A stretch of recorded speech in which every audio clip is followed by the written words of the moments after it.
Hi, my name is AJ Hartley. I'm a novelist and a Shakespeare professor, among other things. I'm also a fan of lots of stuff. And one of the things I'm a fan of, which gives me a certain amount of grief, is a Japanese band called BabyMetal, which you may know and you may not. But I thought I would post a few videos talking about why I think they're awesome and trying to talk you through a couple of songs. And I didn't know where to start because, they have three full albums at this point. They've been going for 9 years, 10 years. And so there's lots to pick from. And I figured in the end, maybe the best thing to do is start at the beginning. So I'm going to start talking about their very first single, Doki Doki Morning, which was released in 2011. And this is the song I think that sort of puts the world on notice. It tells you what you're going to get. And in some ways it's sort of misleading because they go in some different directions, but there's a lot about this that I think encapsulates what makes them fun and cool and generally awesome. So enjoy. BabyMetal, Doki Doki Morning.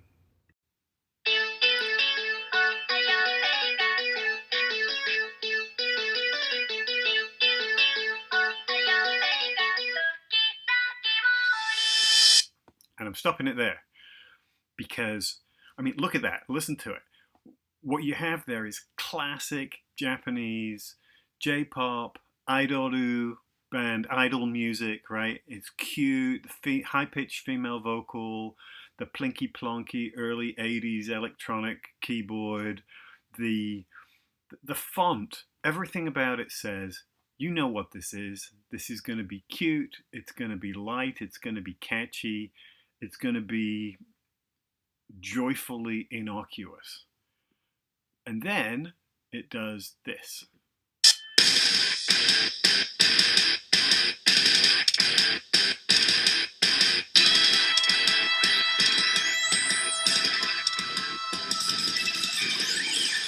Okay. And suddenly we are in another dimension entirely. We've got the skeleton-clad cami band in the background, and we've got these girls wearing sort of school uniform-ish, but rocking out in this completely different way. And more than anything, we've got that powerful metal grunge kind of bassy guitar and the flurry of drums. And this is unlike anything that anybody had ever seen before when this came out. And it's kind of extraordinary. So one of the things that I love about BabyMetal is that the songs have a kind of grandeur of scope. Even something like this, which is their first single, their earliest recording, and it has, in many ways, it's the simplest of songs that they do, but it still has a series of movements. It has this almost symphonic sequence of disparate parts, right, where one piece and another piece and another, they don't clearly belong in the same piece, but there's a kind of an overall harmony that is created by the way that they're all juxtaposed. So as the song proceeds, the first thing, we've already had a couple of radically different moments, and then we move into this sort of playful rap section about getting ready to go to school in the morning and getting dressed up, and it's all light and funny and playful.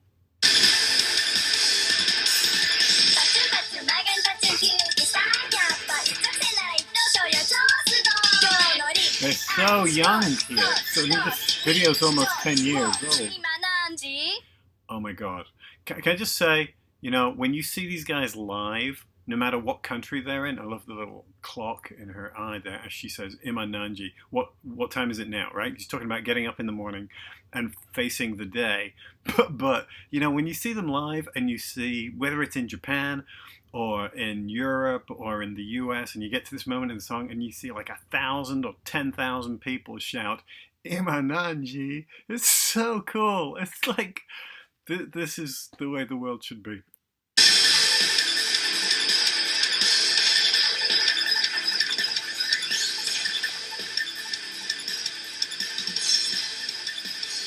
Also, can I just say, again, this is the first video, and there's no attempt to do anything with the instrumentalists, with the Cami band, and that changes in the course of Baby Metal's history, as anybody who's a fan knows, and the band become more and more integrally involved, particularly in the live shows. And I really like some of the later live performances where the band who are not wearing the full body suit, and we get to really see them, and they are extraordinary instrumentalists. Most of them are consistent from year to year within the band. Obviously, there's some rotation here and there, as is always the case with bands. But, you know,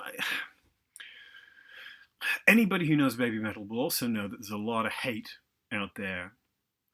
I think it's less common than it used to be, but, you know, when you watch these people reacting to Baby Metal videos on YouTube, and there's tons and tons and tons of them, at least there is until they get taken down by Amuse for violating copyright, which is what I'm trying not to do.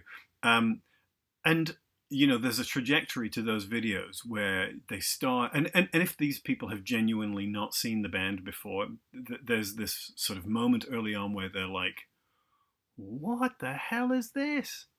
Right? Because they're responding to that very thing that we're just talking about, that the juxtaposition of disparate elements, of the cuteness of the J-pop fused with this really quite dark metal. I mean, you know, suddenly we're in this sort of bombed out, whatever the hell that room is supposed to be, you know, and it's dark and it's got all these different energies to it, and people are freaked out by it, genuinely freaked out, especially when they first started, you know, nearly a decade ago. And they're like, I don't know what this is. And then they go one of two ways. And most of the time, if they are open-minded, here's my bias showing, but this is how I feel. If they're open-minded, they start to think, wow, this is actually kind of cool. And it's upbeat, and it's happy, and it's peppy, and it's got energy, and it's interesting and dramatic. It's very theatrical, a lot of their stuff, right? And then you got these other people who are like, okay, well, this doesn't fit into the box that I expect it to fit in. This is what metal music is supposed to be, and this is not it, therefore it's bad metal music.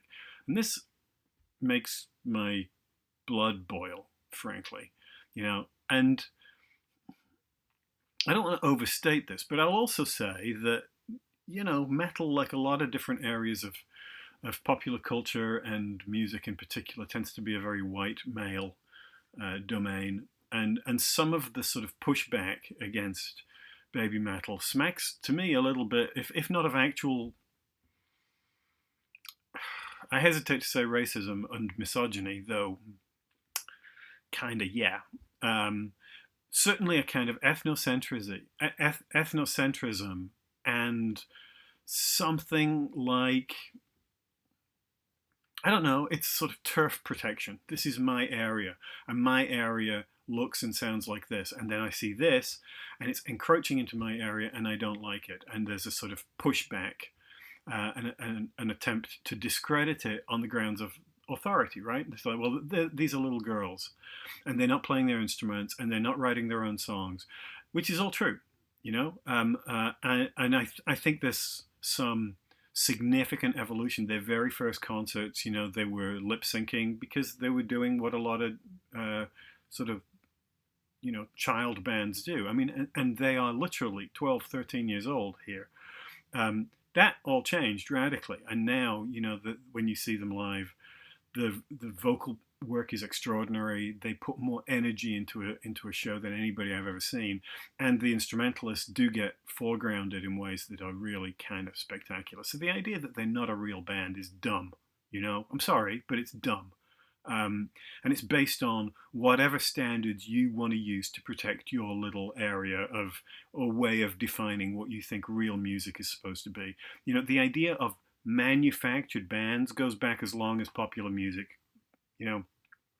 And I include the Monkees and the Jackson 5, and, you know, the idea of gimmick-driven bands who have a sort of strong image.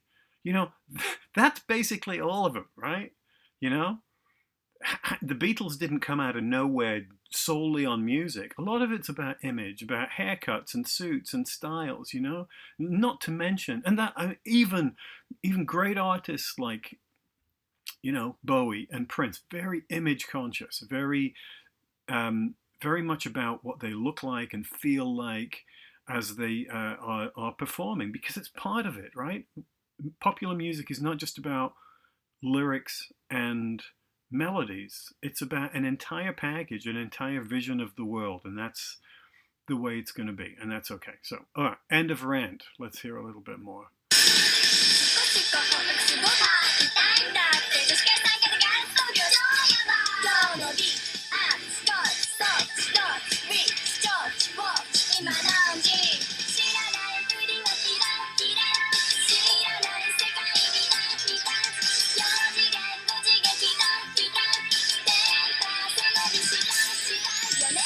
Okay, so this is where we go from. So those first two verses are about literally getting up in the morning and getting dressed and looking nice and looking forward to the day and hanging out with your friends, female friends. That's important. I'll come back to it in a second. And then we're about to go into the very catchy chorus part, right? Which is just the sort of the upbeat stuff about getting up in the morning. Which are a wonderful, catchy melody line, the best of J-pop, still with that sort of dark undercurrent in the guitar. But the key to me for the song is that bridge section that we just heard, lyrically at least, right? The first line of which is, maybe I'll take it back in a second, but the first line of which is Shiranai furi wa kirai kirai. Kirai means I dislike. Put the two words together and it's like, so what the line means is, I hate pretending not to know. Which is an extraordinary utterance in the mouth of a teenage Japanese girl. Because, how can I put this? Part of the sort of the downside of kawaii culture, right, of the Japanese cuteness obsession, is a tendency to infantilize women, right? To make them seem younger and somehow more passive and with less agency. And when she says, I hate pretending not to know, that's so much part of that.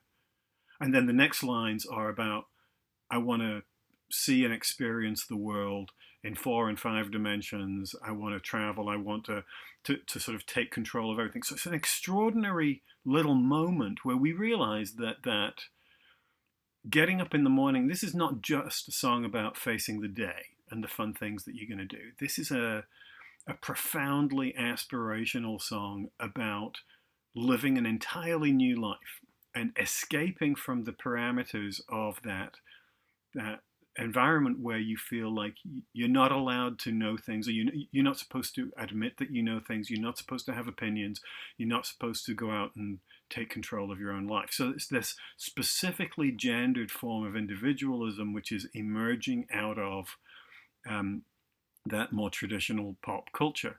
And I think that's, or aurally, that's what we're hearing, right? It's not just in the lyric, that's the impulse of that sort of dark metal and the kawaii look, the cute stuff, but it's all black and red, there's a sort of gothic element to it. And I think this is the sort of the real world, kicking in and the band exploding out of their own cultural background and saying, we're going to be something different. And, they were. But it's still fun. It's still fun.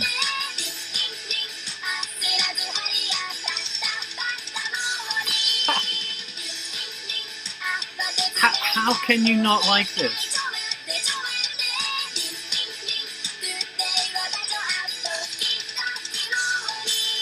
I should say that Doki Doki it's one of those Japanese onomatopoeic phrasings, right? It's supposed to sound like a heartbeat. So we're talking about something which is exhilarating. You're thinking about anticipation and maybe a little nervousness, right? As well. There are a few phrases in the song that use the same kind of onomatopoeic language, the bata bata, meaning, chaotic and hectic.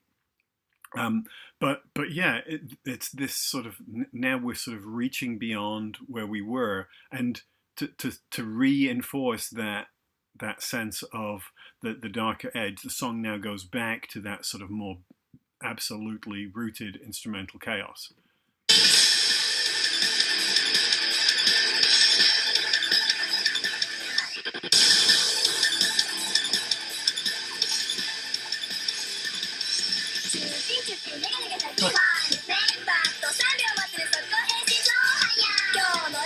And let me also say, okay,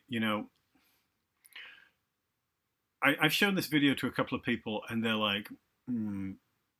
And some of it is I don't know how to put the voices and so on together with that metal stuff. But also there's an anxiety, I think, particularly in the West, an anxiety about their youth and the way they're dressed. And there's this assumption that somehow this is, sort of eroticized, or that it makes people uncomfortable watching it. I got to tell you, that's in the eye of the beholder. Uh, you know, there are creeps and jackasses in all fandoms, and that's always going to be problematic. But I don't. I think there's innocence here, and youthful joy, and as I said, aspiration. But I don't think it's supposed to be eroticized. And I think that when you watch them mature, um, the costumes and such, no. So if you're seeing that, I'm sorry, that's on you.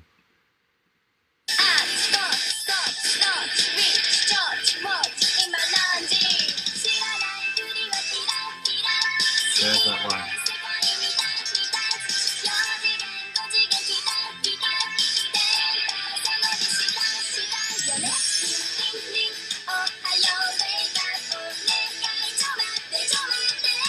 How can you not dance to this?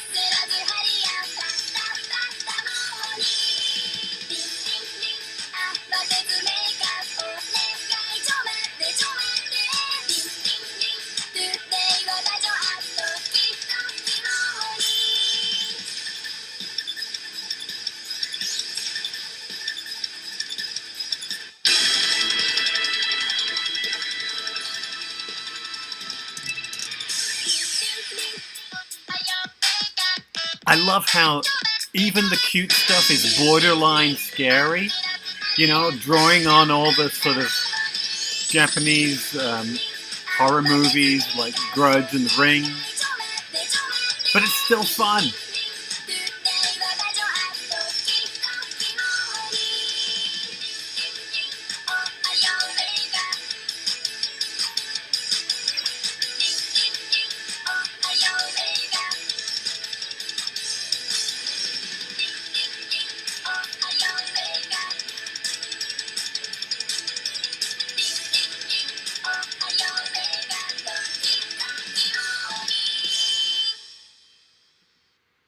So great. Okay, well, I guess that's all I'm going to say for now. If you want me to do more of these, randomly telling you what I think about about BabyMetal videos, I will happily do so. And if nobody ever wants me to speak about them again, then I won't. But if you do, like the video or subscribe or make suggestions in the comments about what other songs I should go to next. There's so many I want to talk about. And I hope you like them. And if you haven't come across the band before, just explore it on YouTube or wherever. The fan base talks about the foxhole, which is the BabyMetal equivalent of the rabbit hole, when you go down and you start discovering more and more and more and more and become more and more obsessed. So good luck with that. All right, I'll leave it at that. Thank you.